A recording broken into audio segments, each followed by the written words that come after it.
Hey guys, so from my trip from California, I learned some really interesting things about that state. Things that I didn't really even consider before, which is kind of interesting to not think of them. You'll see what I mean. So in no particular order, here are the 7 things I learned in California. I learned that there are different rules in a pandemic depending on where you're at in the state. So we went to several places where no one was wearing a mask, like the staff were wearing masks sometimes, or like none of the customers were wearing them. We went to other places that you could see a sign from the door that says you face covered ring required for service or for entry. So that was kind of interesting because you'd think it'd be like an across the board rule, like suddenly COVID doesn't exist at 7-Eleven, but it does at the Quick Stop. It's weird.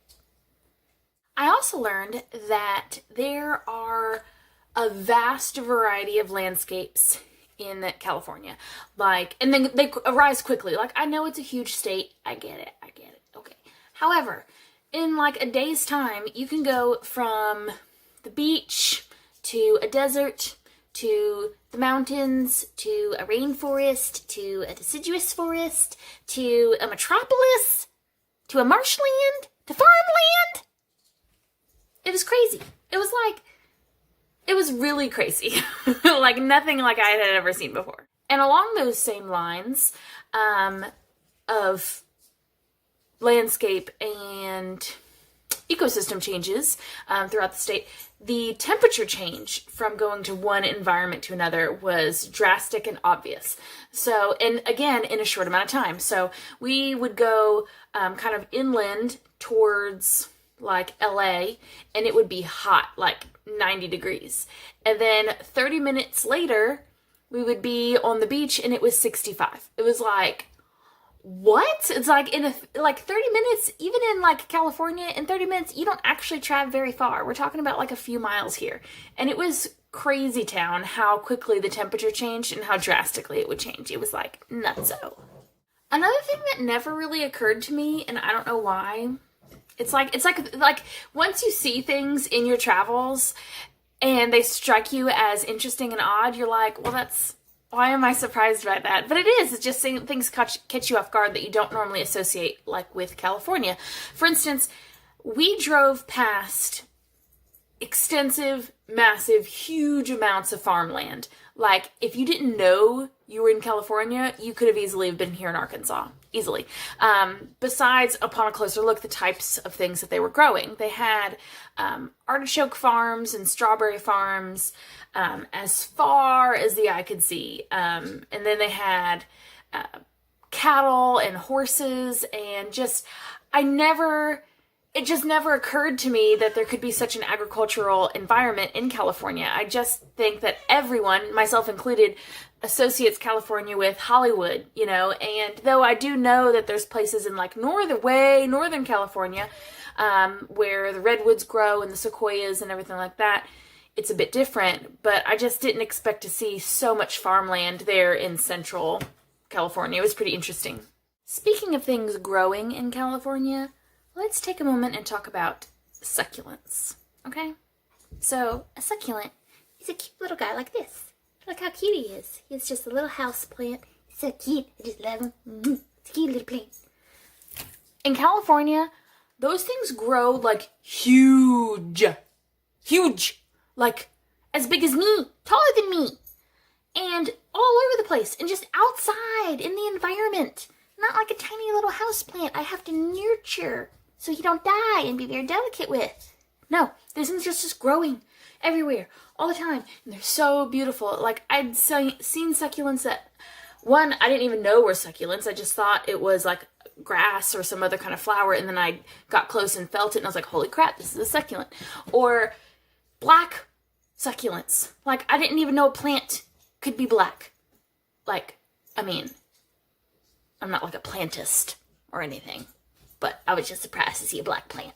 We'll just leave it there. The best thing, well, one of the best things, probably the second best thing about California is the smell, which sounds odd.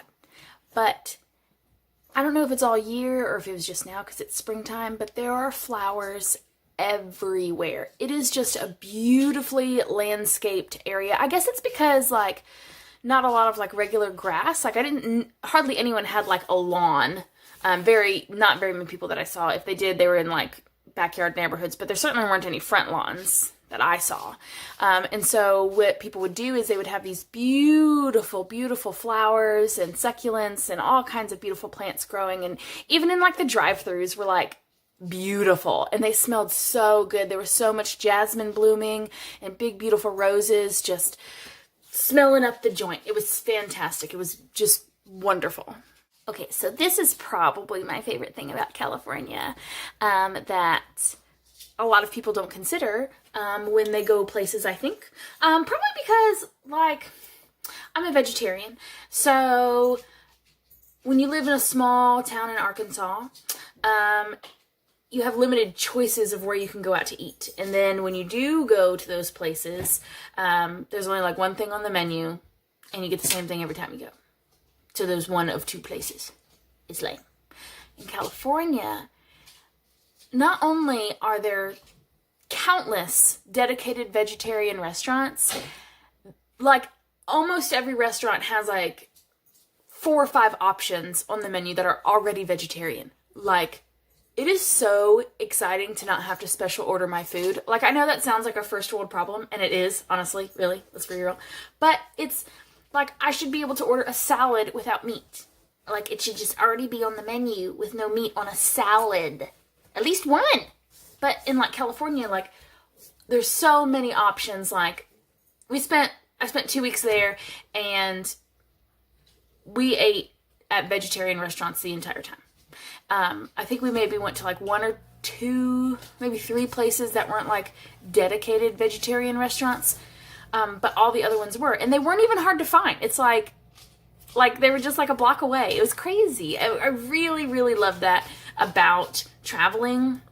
And there's also just a bunch of like ethnic foods that you would never think of. There were like Russian restaurants and Cuban restaurants. And Carol lives in an area of California. She lives at the Huntington Beach area. And they have a section called like Little Saigon. And it's purportedly the largest concentration of Vietnamese people outside of Vietnam, which I think is really fascinating. Like, I was in the United States, in Southern California, and you'd pass strip malls and you couldn't read any of the signs. Like, they were all in Vietnamese. And I think that that's really kind of cool. Like, some people might be like, can't read the signs, you in America speak English, which really pisses me off. Because when you see that, you're driving through that area, it makes you realize how they must feel all the time. You know, and it kind of brings you closer together, at least it did for me, with people who speak different languages and who have different cultures, because, like, I can connect with them on that level. Like, I didn't know what their sign says. I don't know if I can go in there. I don't know what they even sell, you know, and then they have the same struggles with us, but like on a significantly larger scale, of course. But I just kind of really liked the ethnic diversity that exists in California. It's very interesting, and it really shows kind of an appreciation for different cultures, which I really love. So those are some of the things that I really enjoyed about California, things that I didn't really know, never thought of. So the next time you travel, keep your eyes open for things that are surprising about that area. Even if it's still within the United States or even the next city over, look for those differences that you can get excited about, and look for those differences that also bring you closer together with your other people. Thanks for watching.